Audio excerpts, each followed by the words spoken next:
Good evening, everyone, and welcome to another iteration of e-Mandhaara at Sasken.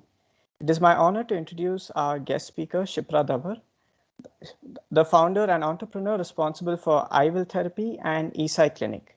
After completing her MBA from Australian National University in 2011, Shipra had a brief stint in the corporate world as a corporate strategy tutor and as a senior associate in BCG. In 2014, she founded iWill Therapy and ePsyclinic to provide a safe community and the tools for effective mental health care.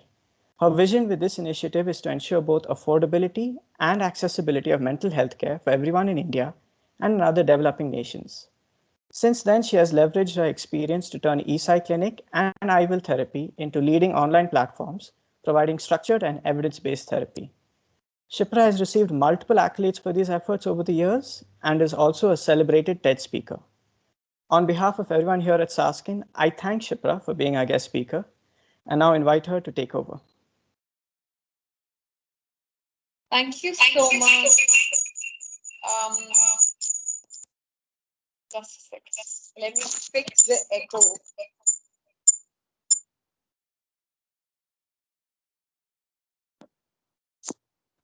Hello?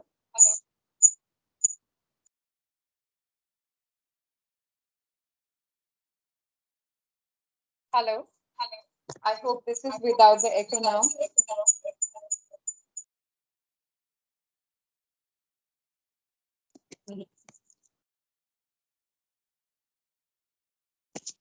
Hello?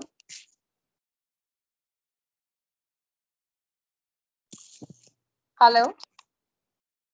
Am I audible? Yeah, now there is no echo. There is no echo. Okay, perfect. So let me just kick start today's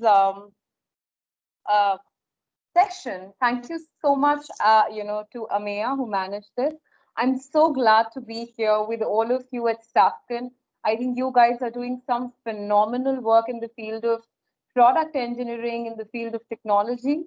And all of that gives me immense proud that I'm doing this session with all of you here today. Now, I wanted to do this topic for a long time at Sasken, and I'm so glad that Ameya herself reached out to me. I'm not going to go into the details of how to manage depression, how to manage anxiety today, because this is our first introductory talk. And I want to talk about something that we've been doing for far too long, and that is essentially making mental health so stigmatic and so full of taboo when it is just a basic necessity. This is something that needs to be attacked before we attack anything else. This is something that we need to talk about before we talk about anything else. Before we look at the COVID and the kind of economic crisis that it is creating in our lives, we need to talk about the mental health issues and the toll that they take on an individual if they are not taken care of, and also how absolutely normal it is to have mental health issues.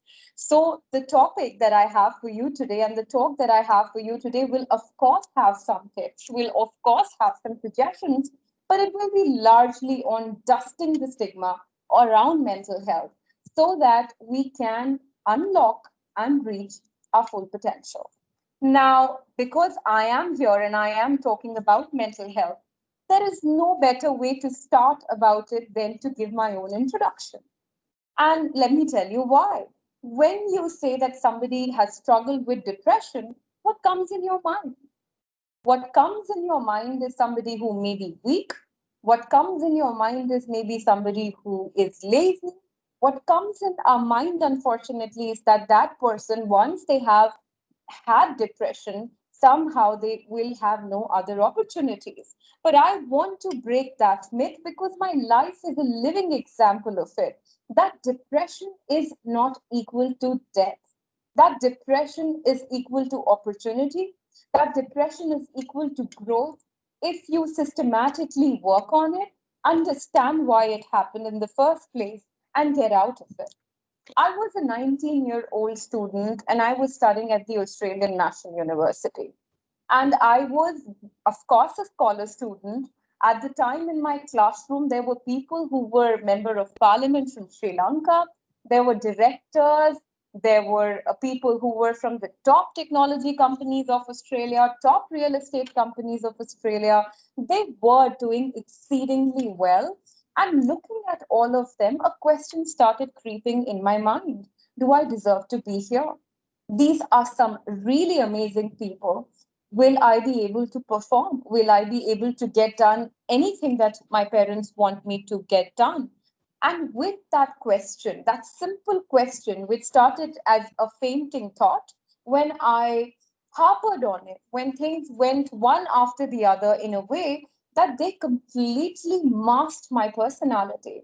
From talking every day in the classroom to having difficulty in even getting up and getting out of my bed, thinking I'm a loser, thinking I will never achieve anything in my life. I had really lost my mojo, I had really lost my spirit, and I had lost my voice in those times. I remember that I really wanted to pack my bags and come home. I was ashamed to the point that I do not feel ashamed to share that with you, that I was contemplating even I'm worthy of living because my parents have such high dreams of me. And here I am, nothing but a 19-year-old failure. And I remember that at that time, there was a professor in my college. He called me to his staff room and he said, Shipra, you need to see a therapist. And just like any other Indian would feel, I was taken aback by that thing that he told me. I said, well, I am sane. And he said, Shipra, well, only sane people recognize that there is a problem and fix it. You were not here to be dusted by depression. You were here to be your best. You were here to achieve everything that you wanted to. And depression could be that. And I can see that you may be suffering from depression. Everything that is happening to you is pointing in that direction. And maybe if you just allow yourself to feel, not only will you stick the course here, maybe you will be very successful. I don't know what about his words, but those stick with me because I did not want to be a loser. As a 19-year-old scholar student, the last thing I wanted to be was that to be the end of my story. And I remember that I went to the therapist, and that's when everything that I had thought about mental health changed in a moment. I saw my fellow professors. I saw the people who I was really respected, some of the same people in the classroom who looked so big to me, who looked so invincible to me, they were sitting there in the OPD of that therapist, which meant that I wasn't alone, which meant that they were all struggling with their own issues, and it was okay to reach out and okay to seek help. I took help, and I will like to share what happened next. Rather than depression dusting me down, I became the topper in the same university. Not only that, I was the first one, a 23-year-old, to actually teach corporate strategy in that university where the teaching class used to be anything above 45 at a minimum. So I was just 23 and I found myself teaching corporate strategy in the same university. I also happen to get one of the best jobs that any MBA grad wants to do, a consulting opportunity with the top three in the world, Boston Consulting Group. Things couldn't have been better for me. And then, of course, I went on to find iWill, EPsyclinic, my way of giving back, because my journey, I do not pin my journey to anything but to that experience of depression, to that experience that depression is not my fault, which means that depression is not someone else's fault too. That a person struggling with depression needs hope, needs help, needs a stigma free environment, a community, and then they can unleash their best potential and be the best that they want to be. And I started this talk with my experience. Why? Not because I wanted to paint this really big picture of myself, but I wanted to change something within you, that if you feel low, that if you doubt yourself, that if you feel that you somehow do not have what others have it, let me tell you, you are not alone and there is nothing wrong with you. And that even if you're struggling with anything sinister like depression or anxiety, it is not only treatable, it is not only curable, it is not only manageable, it may very well put you onto that path of success which you otherwise would have always been scared to reach out to. Now to the next part of talking about the topic that we have here today. We always think that people who have depression are somehow low IQ. Unfortunately, that's an assumption. There was a study done by Harvard, and there were studies done by a lot of big universities just to see how people see people with mental health issues. And the classic definition or the classic thing that came out was, even in the Western world, was that somehow a person with mental health issue is weak. Somehow a person with mental health issue is not doing good in life. Somehow a person with mental health issue has some problems which they haven't been able to overcome, and there's something essentially wrong with them that cannot be fixed, or that they are homeless, or that they are jobless. While yes, mental health issues can happen to everyone, they can happen to anyone who's homeless, but what needs to be factored in and what needs to be told loudly enough to dust the stigma is that 70% of all top people that you actually get inspired by, that I get inspired by, have struggled with mental and emotional health issues. To the point, there was a study done that 70% of top entrepreneurs in the US, in India, struggle with fleeting anxiety, which actually cripples them down. And not naming names just to name them, but Elon Musk, everybody who we love, I look up to him. I don't know how many people in the world look up to him for everything that he's achieved and everything that he's going to achieve. He has talked about his struggles of lows and highs that were beyond his control, that he couldn't fix. Right? So 70% of those people. What does that tell you about depression and anxiety? That tells you about depression and anxiety, well, this is nothing that you should be stigmatic of, that this is nothing that you should be ashamed of. Also, there was a study done which suggested that people with higher IQs, people with higher EQs, people who actually have done a lot in life, achieved a lot in life, stood like a rock behind their families, stood like a rock behind their friends, they're more likely to deal with emotional and mental health issues. So rather than being a weak, nipped in the bud kind of a person, if somebody has dealt with mental health issues, that's because they've fought too hard, they've been in the arena for too long, and that is the bruise that has come to them, just like a boxer who's in the boxing ring will have visible scars of that bout, of that fight. There's nothing really to be ashamed of it. Another study which has pointed towards who has more mental health issues, everybody in creative fields, everybody in the field of technology, everybody who's doing breakthrough work that challenges their gray cells like no other, where the innovation, where the curve of innovation is so high. You know, that one day, one technology that everybody celebrates suddenly becomes redundant the next day. The pressure is high.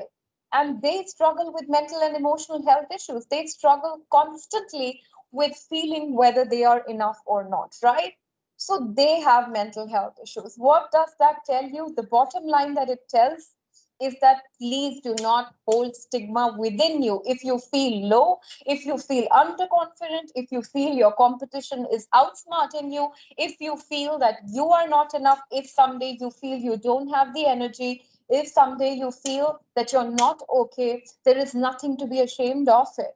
You are probably really, really good, and that's why you are questioning yourself. You've probably done quite a bit for your family, for your surroundings. You've held on for too long, and that's why probably you're having the issues that you're having.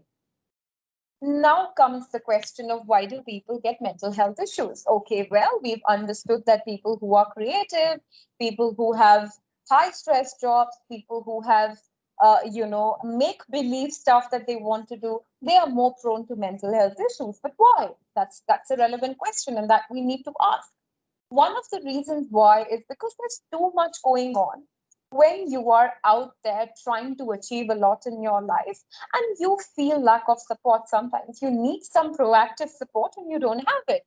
Say, for instance, if you are in a job that's competitive, you have deadlines which are there, and it's not routine work that you're doing. You are doing some magnificent work. You're developing something new. You're working with brilliant teams. There's a lot that's going on. And then you have your family, then you have your loved ones, then you have family and health issues in your life, then you have other challenges to meet, you have EMI, you have a home to be built, you have kids to be taken care of, you have a marriage or a relationship at your end.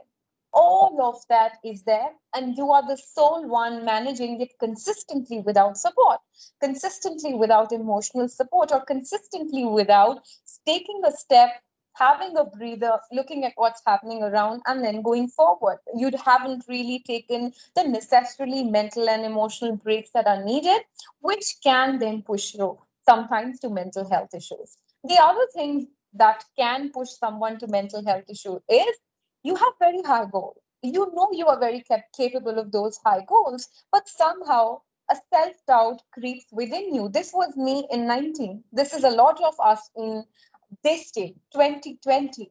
We are ridden by self-doubt. Self-doubt that is pronounced by how we see ourselves, self-doubt which is pronounced by others and people around us, self-doubt that is inflicted in our mind by the society. Imagine what are we hearing all the time?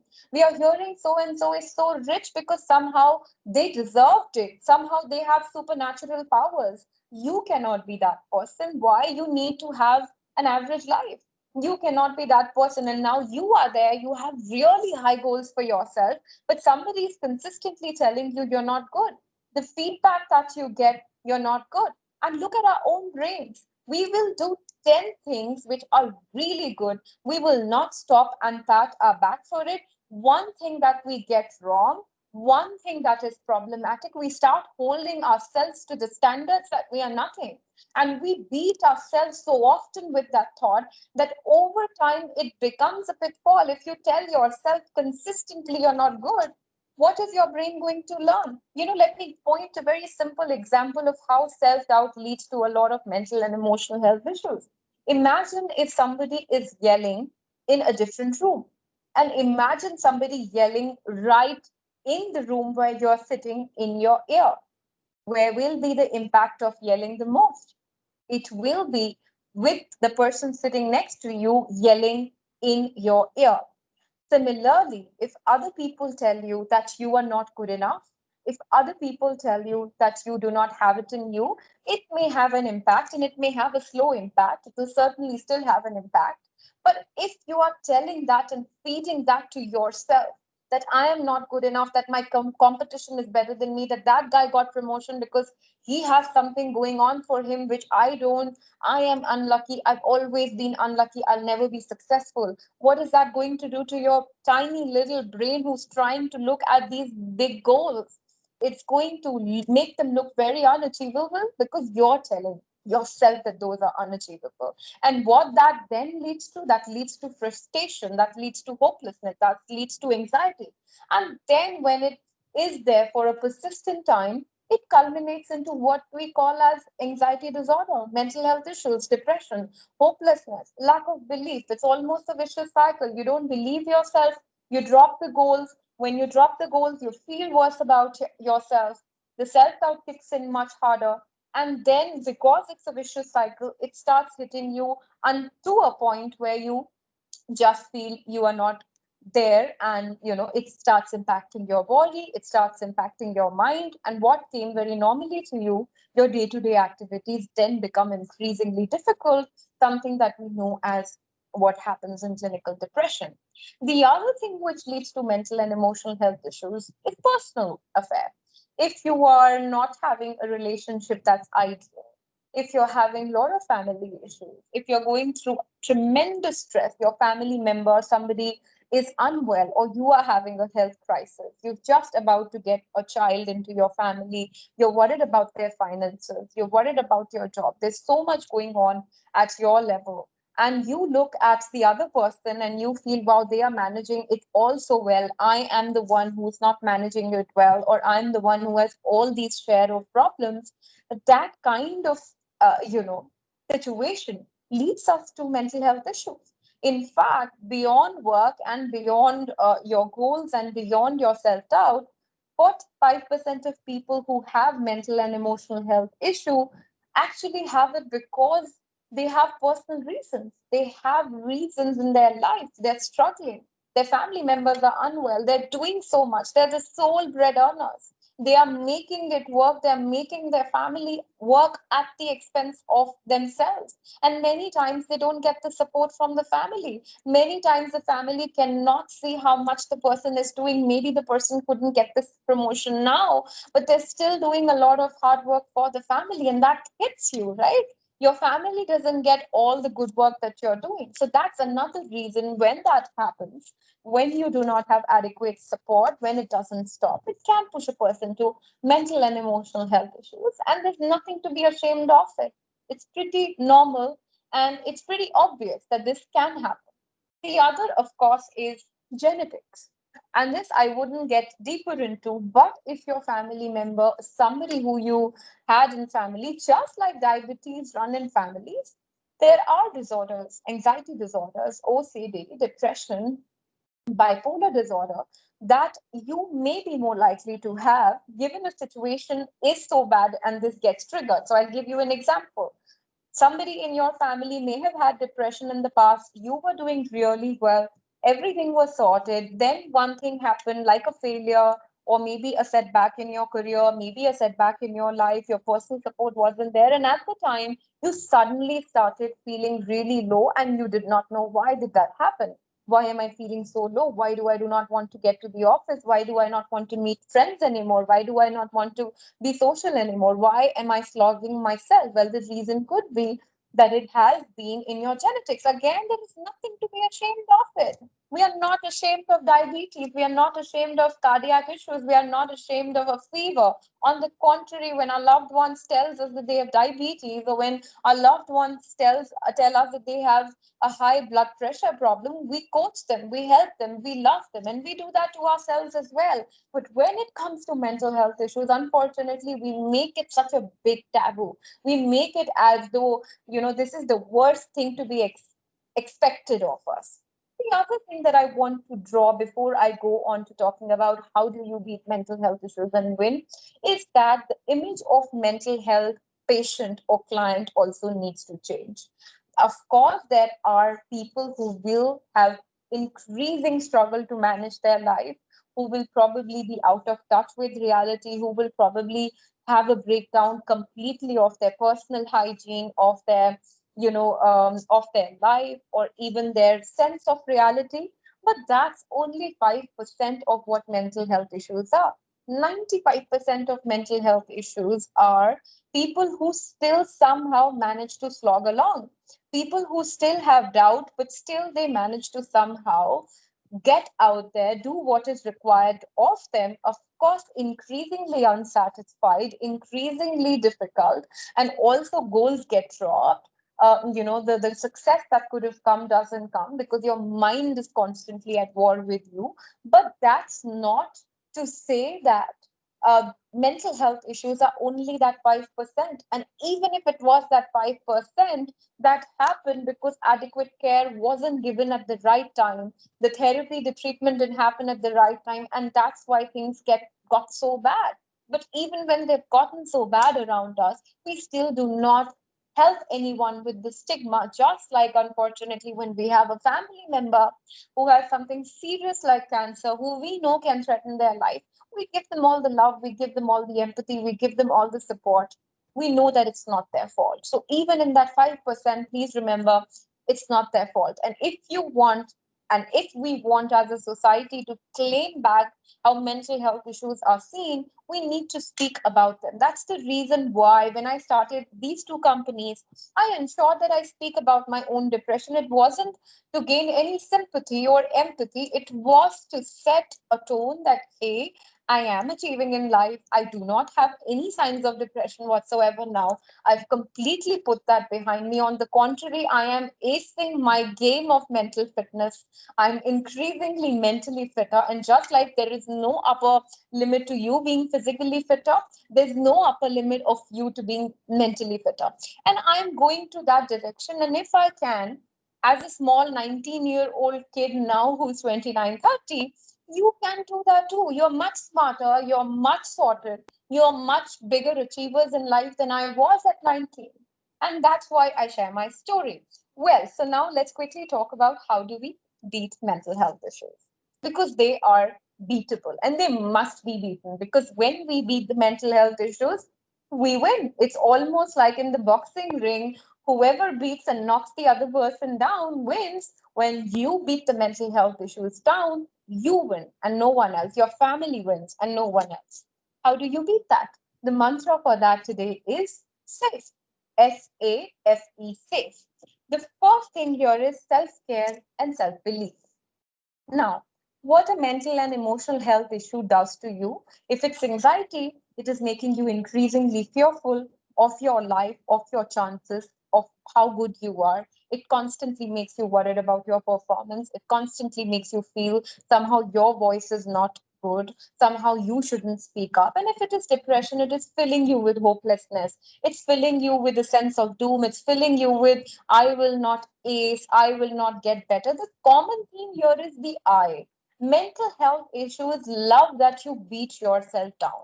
They want to paint as though you are the problem. They want to paint as though it's your fault that you are in the situation that you are in. You need to challenge that narrative. You need to hate that self-hate that depression wants you to be in, that anxiety wants you to be in, into self-love and self-belief. I will give you an example of why this is so important. There were two groups in Sweden of students. Both the groups were given the same mathematical problem. The problem was exceedingly tough. It couldn't be solved by anyone without the aid of a computer. Now, there was one group very high on self-belief and self-confidence, and the other group which wasn't as high on self-belief and self-confidence. Now, just look at the answers that the two groups gave. When they were presented with the same problem, one group said, well, the problem is too hard. I need your help to fix it. I will find a fix to it. The other group said, the problem, I cannot solve it. I don't think I get it. I don't think I'll be able to do that. Unsurprisingly so, the one who did solve the problem, the group that actually solved the problem with the right resources, with the right help, was the group that believed that the problem was the problem and not them. So that is what you need to learn, that if there are problems in your life, if you've not got that promotion that you so wanted, if you've not got that big jump that you so wanted, if you do not have a big house that you dream of, then that's not because you are the problem. That's because it is a problem. You will fix it. There has to be a self-love and self-belief in yourself. That is what depression and anxiety hates. Every time in the morning when you get up and depression tells you you are not good enough, or anxiety tells you you will embarrass yourself, talk back to yourself and that thought in your mind, I am not going to embarrass myself. I'm going to grow from point to point and pillar to pillar to strength, because I have it in me, and whatever is lacking in terms of skills, I will learn them, just how everybody else learns those skills. If I am not good in a relationship right now, I will work on it. My partner will work on their side of the story and we will fix it.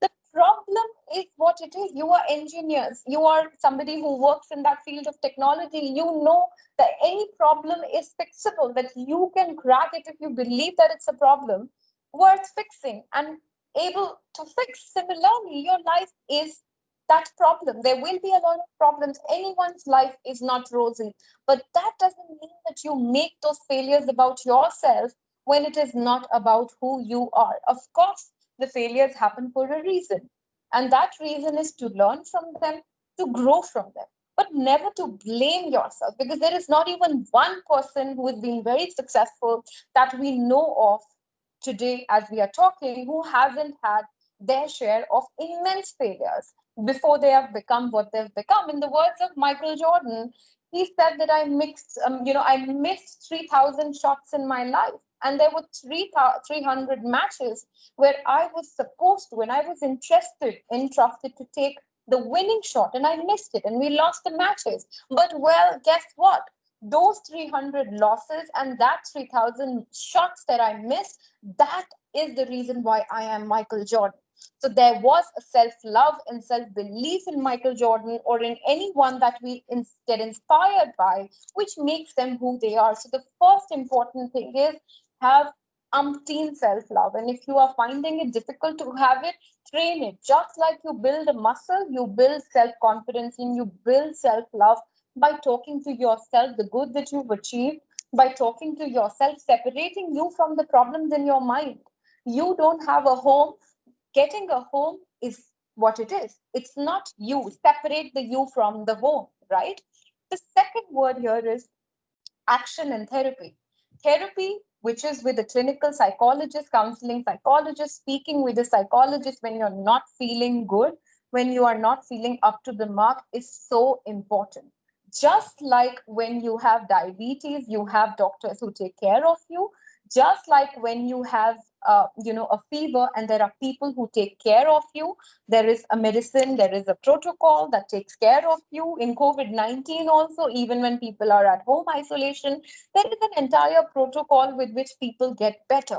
Similarly, if you've had emotional and mental health issues because of being so out there in life, being doing more than your capacity, and doing that all alone many times, and having lack of support, it's absolutely okay to speak to a psychologist. Just like when a cricketer wouldn't mind, actually, someone coming and giving them a band-aid when they have injured themselves on the pitch. On the contrary, that's shown on the big TV screen, and we all see it and we all enjoy it. You have been fighting it hard in your life, doing things in your life which nobody else could have imagined, and you're growing, and you're, and you have problems. Now, when all of that is there, you just get somebody else to speak to you. Act like a bandit, act like somebody who, mentors you through this, because, well, they are not there in your place, and they are professionals at the time, and they can help you. You will come out of it stronger. You will be a much better version of yourself. You will be able to put the self-doubt behind you, and you will succeed more. Then why deny yourself that help, and why be so stigmatic about it? The third word is F, and that is fight. Okay. Just because you've started to self love yourself, just because you believe yourself, just because you are in therapy, and with therapy, you are learning the art of, putting hopelessness behind you, seeing yourself as the warrior that you are, seeing yourself as the capable person that you are, you still will have fights to win. You will still have your problems. You still need to give that EMI. You still need to go after that promotion. You still need to make up for some of the failures that happened in the past. You still need to work out the relationship problem that you have on your hand. You do that anyways, fight it out, because self-love and the therapy are your armors in helping you fight, right? Face whatever it is, face it with being the person that you are, with the belief this time that you will defeat it, with the belief that you will overcome it. I would like to bring an example of J.K. Rowling here, the Harry Potter series, writer, and somebody who's a billionaire. When she was going through her lowest low, she was left by her partner. She was a single mother. She lost her mother. She did not have a job. She was living on food stamps. At this time, she took therapy. She could have died. At one point, she contemplating of why the child and she should go through the sufferance that they're going through. But then she took therapy. She took self-care. She always knew she had this really good idea of a series that she needs to complete. She still did that in those very unfortunate circumstances, sitting in a one-room Duncan, which actually was stinking. And she wrote it. She completed it. She went to people after people to get her work sold. Guess what? She fought very hard. And that's what made her so, so successful. Right. And that is so, so, so important that we need to fight it out. Right now, we are sitting in a place where we are fighting a pandemic. We are working from home. We are working in a very different, environment altogether. Our teams are broken. We are dependent on one person sending us the work from another, desk, which is not the same desk which used to be in our office. There are so many work opportunities that are getting lost. There's so much uncertainty. This is quintessential that time, which is what we say high risk for mental health issues. There's so much disruption. You are at home, you have to look after your kids, you have to work, the kids are not going to school, your parents are old, you have to take care of them. There's just too much. and too little that can be done right now to change it. One thing we can change here is how we see ourselves and how we see our chances in this pandemic and beyond this pandemic. There is no pandemic that's going to last forever. There's no problem that is going to last forever. If there is a problem that you're facing at home, talk about it, write it down, speak about it to someone. If you're not having the right help, ask for it. If it's your teams and if you're facing issues with collaboration, understand that they're also going through tough time. Talk about it. Talk about it openly that, hey, work isn't coming as productively. We need to work this way out. I know you're dealing with a lot, but work needs to get done too. What can I do to help you as a manager, as a team member? And what can you do to help me so that we can actually overcome this situation much better than we would have otherwise? Because we have to take it as a given that this is a tough time. It has been given to us. We have to make the best of it. And the way we make best of it is, first, do not let the self-doubt creep in. When you are not productive, it's okay. It happens to the best of us. Realize that this is happening. Understand what needs to be done. Second, seek for help. If you want to seek help from a therapist, do that. In your own teams, ask for help and also extend help. When you see someone else struggling this time, as opposed to ignoring that or pushing that at a back burner and thinking they will come around, no, talk to them. Make them understand that there is something which needs help and that it is okay. And ask for help as well. And the pandemic situation will be there, but we will have to work it out and learn the new ways of working. And God knows, what opportunities of breakthrough this pandemic has for us. What, they say that there is always a silver lining, that the best comes out from the worst. And for us to be able to get the best from the worst, we have to prepare ourselves enough in the process and not get bogged down with it. And that's something that we need to do. The last word is E, which is empathy and elevate. It is so important that we have empathy for ourselves and we have empathy for others. Rather than telling yourself that I'm so disappointed in you, you don't get things done, your task list is pending, it's growing up, it's growing larger. You are putting me down. You say, I understand you've been bothered. I have been not up to the mark. I understand there have been problems. I'll fix them. But I understand why they happen. Have empathy for yourself, have empathy for your team members, have empathy for your family members. All of us are struggling through a lot of issues that we can't speak openly about.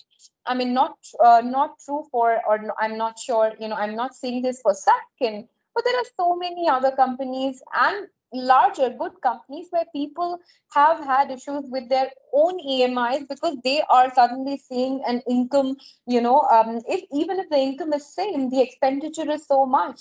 And the life has disintegrated. So a lot of us are dealing with challenges and fear of contracting of the virus is always also there. So there needs to be empathy. We need to build in, as a society, as organizations, as individuals, empathy for ourselves. And when I talk about empathy, I do not mean empathy only for somebody who works below you. Somebody who works above you in the hierarchy also, there needs to be an empathy for them. Your boss, your manager, your leader, they're struggling very hard. They are also in the same, challenges that you are. If we have empathy that flows up and flows down, if we see the human at every hierarchy level and see their reasons for who they are, it will be such a better place to work for. It will be respect worthy. It will be full of respect. It will be full of open communication and dialogue, because that's the key. The other thing of E is elevate.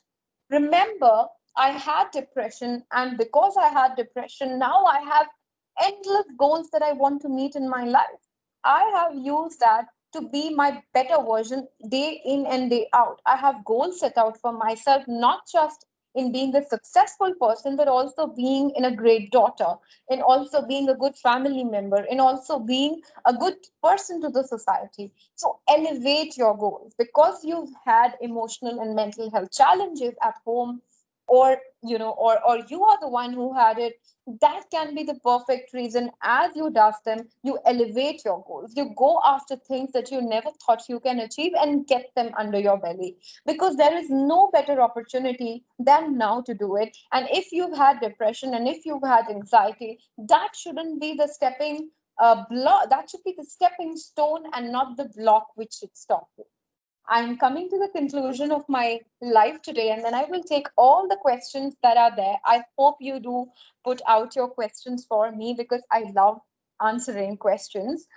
But I will discuss a few tips on how to keep mentally fit. Okay. So, like I said, that there is no upper limit to be mentally fit. You can get fitter physically, healthier physically. You can be better mentally. And so, even if you are at a Zen state, you can be at a super Zen state as well. And how do you keep yourself mentally fit?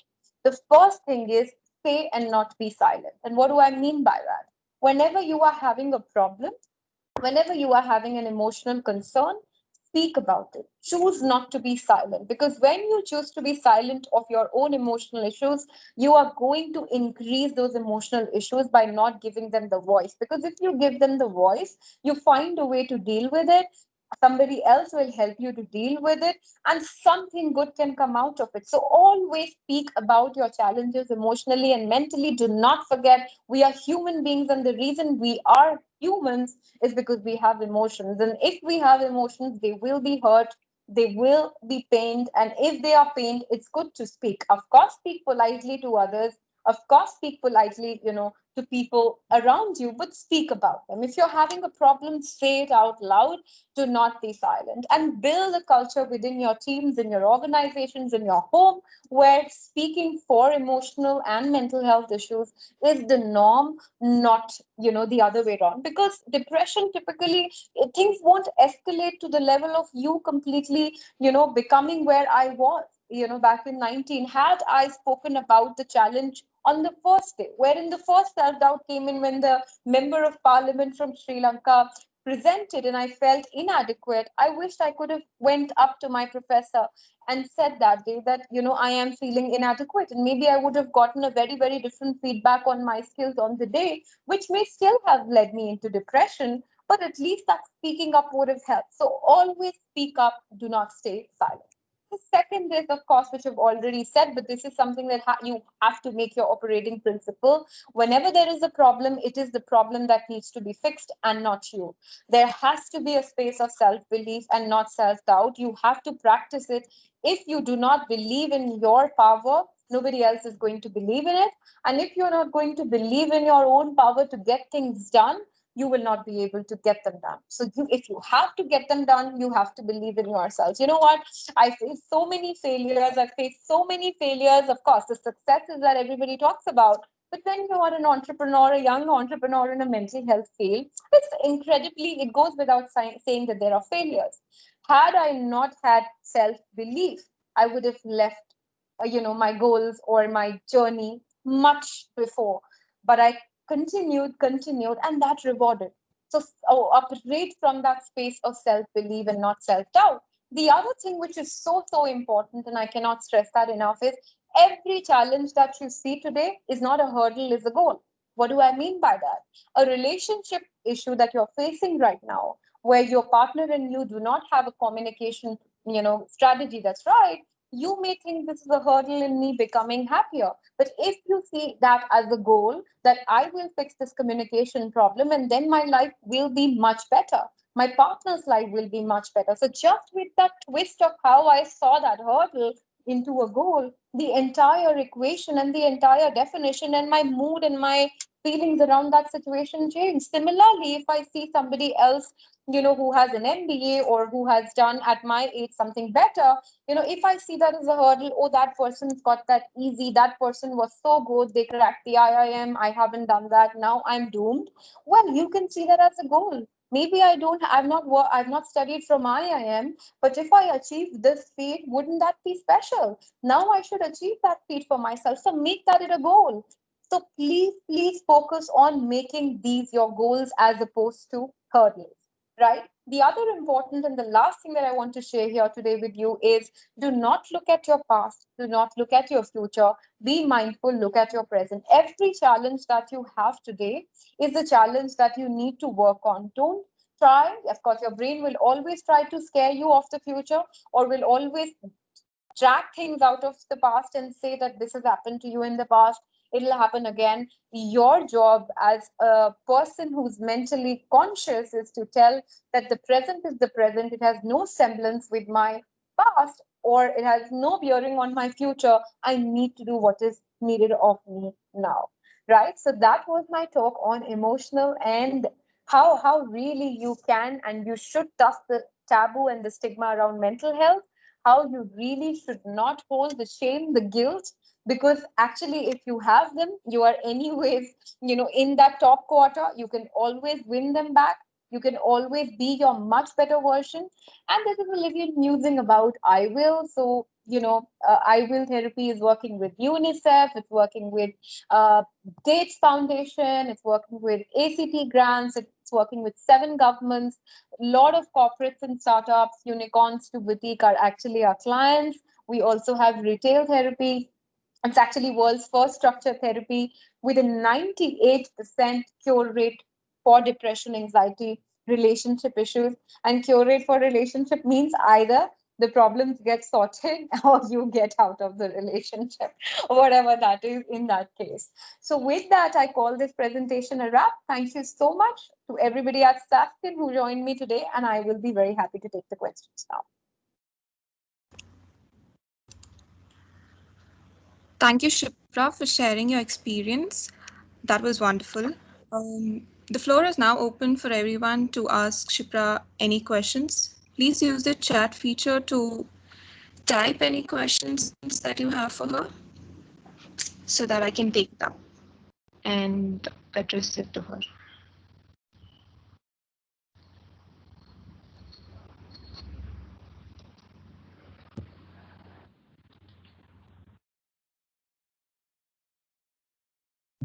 I can see a few comments.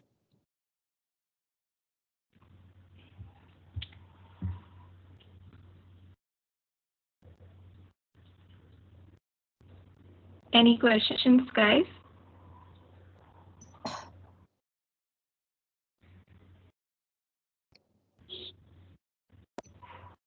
Is that okay that I can ask directly? Yeah, please.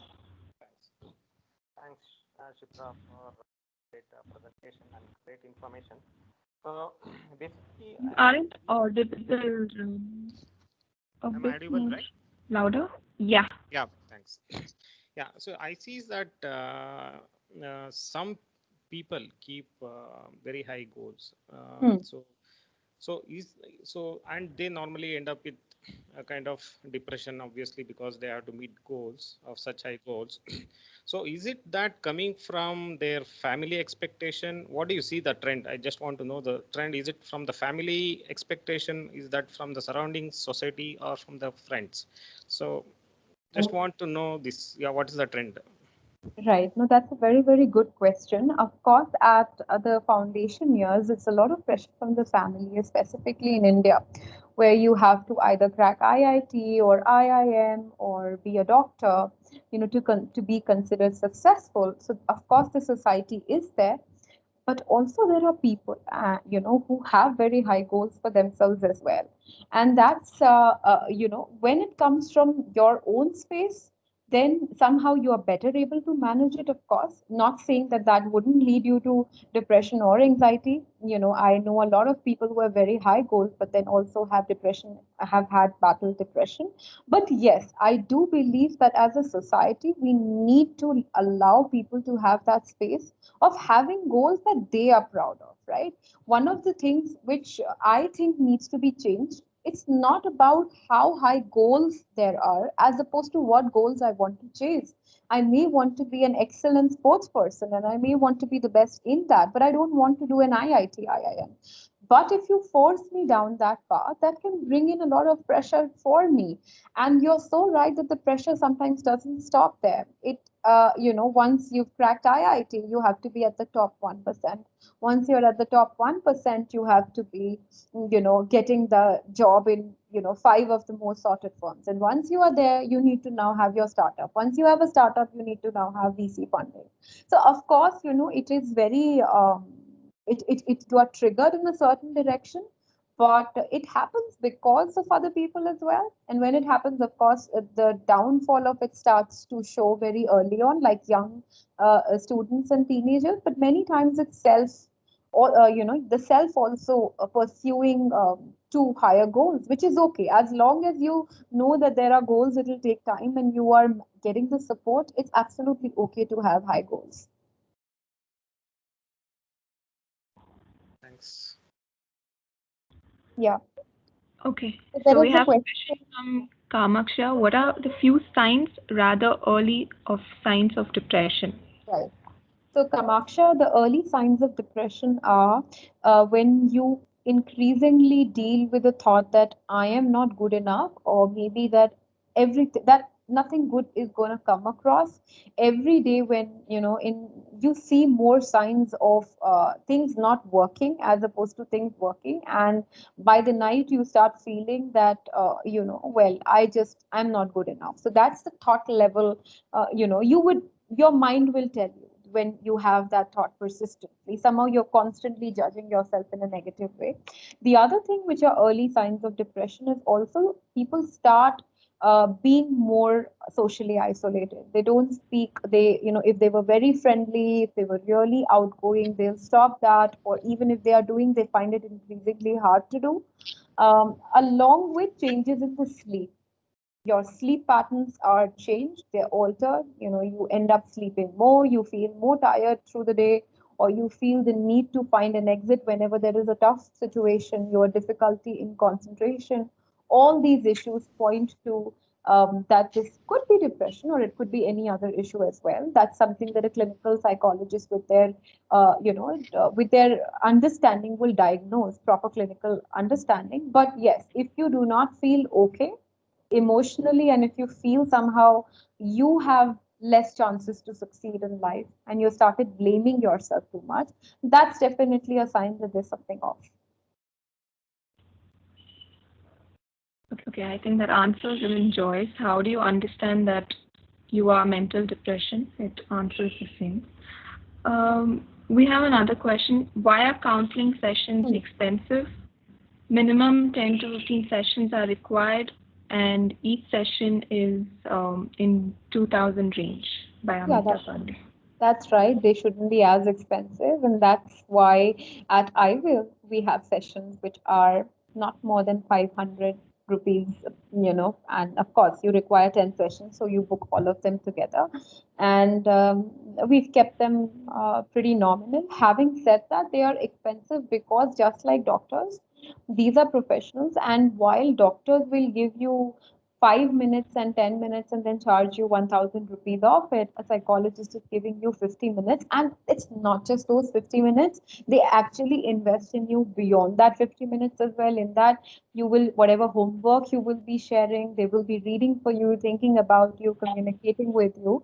So there's a lot of hard work that goes in as professionals, but I still feel that 2,000 is a too high range, because depression, rightfully said by Amita, or any emotional health issue, will take a minimum of 15 to 20 sessions. So at iWill, at least we've capped the price at 500.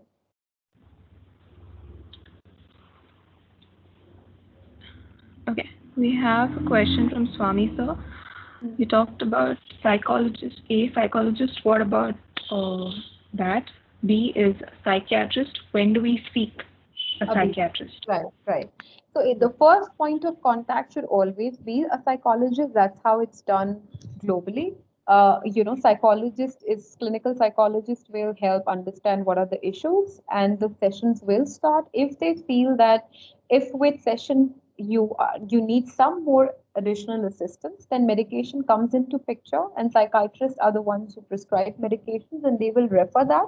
The only exception here being, Mr. Swaminathan, that in case if somebody, a person is already struggling with active suicidal thoughts, wherein they are constantly, feeling that they should take away their life. At that time, they should start immediately with medication in psychiatry, and then loop in psychology another 2 to 4 weeks later when those thoughts have settled down. But if it's normal, like if it's moderate to severe depression where the thoughts are not actively suicidal, where the person is finding a lot of difficulty managing the day-to-day life, a psychologist is first point of contact. If at all things are not completely in control by them, then the psychiatrist comes into picture, and the medication is also prescribed along with it with the psychiatrist. So he has another question. Any specific guidelines that you would like to give improving mental health proactively during this pandemic and after the pandemic, as compared to physical fitness routines that we usually have? Yes, absolutely. So if it's about self-belief, at least do 5 things that bolster your self-belief in yourself. What do I mean by those 5 things? I can give some of the examples that I do. I definitely talk to people who really have believed in me. They always give me that clarity whenever I am feeling down. It's in my case, it's my parents and my family, but in your to each their own. That's number one. Number two is do things which give you self confidence. So getting some things which under the task or under things which will give you self confidence. For some it's singing, for other it's cooking, for some it's solving a problem, whatever that is. Third is to definitely engage in certain things which make you happy. It could be as simple as just watching a comedy show. If that is what gives you happiness, then so be it. Or if it is about sitting with your partner, having a sip of coffee, and then thinking about nothing in the time, doing that as well. So taking care of your mind essentially needs a lot of positivity, and the positivity has to be one which really something you like. So what my idea of positivity will be very different from your idea. So that's some of the things that need to be done. Another thing that needs to be done is whenever your mind is straying into too much of future imagination, you're in pandemic is specifically so, when you're thinking what can go wrong, actively notice those thoughts and come back to into thinking what can go right. So just like we do it for physical fitness, that we very consciously do not put bad food in our body, knowing that it will affect us, we consciously have to weed out thoughts which are putting us, at a position where we start thinking things from hopelessness. So whenever it will happen to everybody, but be conscious enough to set that out, talk to it, and completely eliminate it. I think we can take the last question. We have that from Ramu. I think the Indian society is not good at encouraging with failures. What do you think? If yes, from where is this attitude emerging from? Yeah, I think it's just coming from silence as opposed to anything else, because we've had so many failures in our country and then successes. If we look at the idea of India, we've always been fighting wars, we've always been, conquering things. So even as a nation, even as people, we have faced very hard times and we've faced failures and we've come across. Even look at the most celebrated game, cricket. We've lost it so many times and we've won it. But the problem is that we do not want to talk about it. And this is something that I believe needs to start at the family level as opposed to anywhere else. Of course, it needs to start at the larger organization level as well. But as parents, our parents have failed as well, but they don't talk about their failures thinking this will somehow make my child okay with failures. On the contrary, if you speak about your failures and your learnings, you are going to give them the courage that, hey, if my father failed or my mother failed and she could rise back up, I can rise that too. So I think it's coming more from the space of silence. And also I believe that very rightfully he says that this is true for Indian society, because we do not even have active bankruptcy policies in place. Companies get bankrupt all the time, and here we do not have right policies for that. Look at the West, there are people who have gotten bankrupt and then went on to create very successful companies, and there is an entire machinery that supports it, right? So we need to, of course, we need to start talking about it. And if that's not happening at the national level at the time, at least start in our own houses, communities, because that will be a great service that we do to our future generation by acknowledging failures, because we all know we've had many. And so just hiding it from your child or from someone else will not, like eliminate them. So rather speak about it and build a healthier society that knows how to overcome failures. That's the important learning that needs to happen. Okay. We have one last question by Deepa. Yeah. How do you realize that you need help? Yeah. So, like, if I was to say it very categorically, you realize you need help when you've tried enough, you've spoken to your friends, you've tried it yourself, you've gone out for jogs, you've gone out for walks, and somehow your mind still cannot get at peace and at rest. You constantly still struggle with thoughts, you are less, you're not good. Then that definitely points that it's time for help. Other times in relationships, and I'm giving an example, if you're constantly fighting, if you're not wanting to be around your spouse or your family members and you're trying to go away from them, distract yourself from them, that's the time when you know that you need help, for your relationship. So when you've tried other things that other people say that, chalo, you do some yoga, eat something nice, okay, let's have a drink and you will feel better. When nothing of that helps, of course. And if you're a teetotaler like me, then have some coffee and it'll give you the kick, and tomorrow you will be, being your best version. If that doesn't happen, then that means that there is something which needs an addressal. And very quickly, you will be able to, once you are in therapy or once you're speaking to a psychologist, very quickly you'll start challenging everything that was pushing you in that place and getting over, getting past it.